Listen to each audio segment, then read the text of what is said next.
And welcome to the Highlight Reel. Today we have Lisa Rengers with the Louisa Reentry Council. I'm so excited to have you here. Lisa, why don't you introduce yourself and give us the mission and purpose of the Reentry Council here in Louisa County.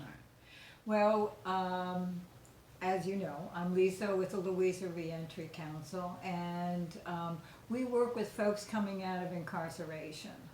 Our goal is to help folks when they're coming out to get back into the community, to make a smooth transition, to get employment, to help support their families, get health and mental health services. So our goal is to help them come out and not to go back in. Oh, that's wonderful. What a great mission. You know, everybody needs help to do that. So tell me, share with us a little bit about some of the programs. You've mentioned some of the things that you help them, but do you have any specific programs or collaborations where you work with people to get them education or finding housing or even family support? What are some of those programs that you offer? Well, Louisa Reentry Council is two basic programs. One is the council itself, and we try and have speakers come and talk to our members who are community partners who may be Department of Corrections, OAR, the Sheriff's Departments, the nonprofits, and from the Fountain Fund to the food bank, you know, everybody, about issues that are important to the community about reentry. So we do that every other month. Then we also have what we call the rapid linkage triage program. And that is something that is sort of unique to Louisa's Reentry Council. A lot of the other community reentry councils call me up to find out what we do. And we invite people when they're first released to come meet with us, and it would be myself, our administrative coordinator, and a couple of our community partners like Region 10, some of our folks that help us with employment issues, career support services, and we try and wrap our newly released participant up with as many emergency services as possible, because we don't want them going back to bad old ways. We want them to move forward. So it may be clothing, it may be gas cards to help them go up to Charlottesville to probation and parole, because we don't want them violated, which means they go back to prison. We help them get hooked up with Region 10, which does the mental health, or their OBOT program, which is office-based opioid therapy, counseling and training. Anything to help them make that smooth transition. And then one of the things that I'm really good at, what my skill set is employment. Because they'll come to us and they'll say, Lisa, I can't get a job because I got a felony conviction. And I'm like, no, you're fine, let's get going.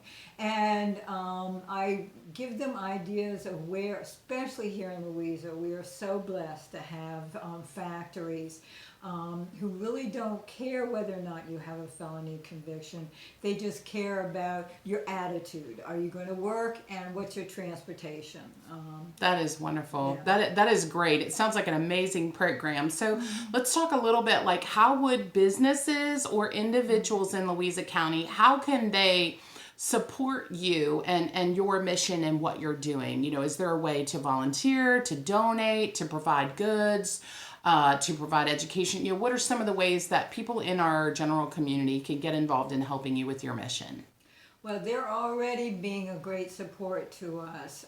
For instance, like I was mentioning, the factories do a lot of hiring of my people or our participants. And during COVID, when everybody was being laid off, my people were one of the first ones that they called back because they knew they could count on them. That's amazing. So if they could just, give me a call and give me a little pinch and say, hey, Lise, we're looking to gear up and do some more hiring now. Great. So are you looking for more businesses that are looking to hire? I mean, Always. okay. And how about donations, fundraising, any kind of donors or goods like clothing or food? Do you take those kinds of donations, or do you really funnel those through your partners? I funnel those through my partners. Okay. I always encourage if people have clothing, like we had a couple of the young ladies from the high school who were the honor students from the governor's program, who did a fundraising to get clothing for my people when they were first going on interviews. Well, I eventually, because space is so limited at social services, with the permission of the honor students, we took those over to the food bank or to the resource council so that they could give those clothing out to the community. Okay. Excellent. So really, you do provide a direct service, and if folks want to support you in your mission, they really want to look towards the collaborators and the partners that you work with.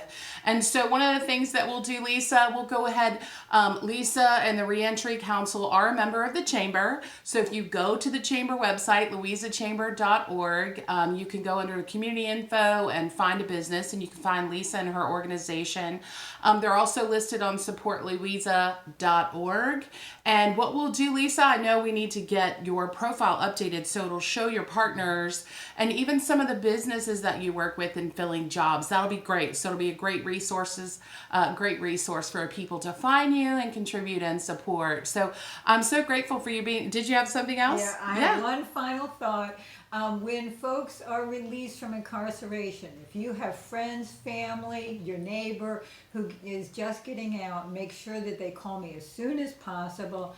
It's Lisa Rangers. You can reach me over at Social Services, which is 540-967-1320, or you can call my work cell, which is 540-223-2205, and I will schedule people to come and do the intake and get wrapped up in services as fast as possible. That is wonderful. What a great resource. Thanks so much, Lisa, for joining us. Have a great day.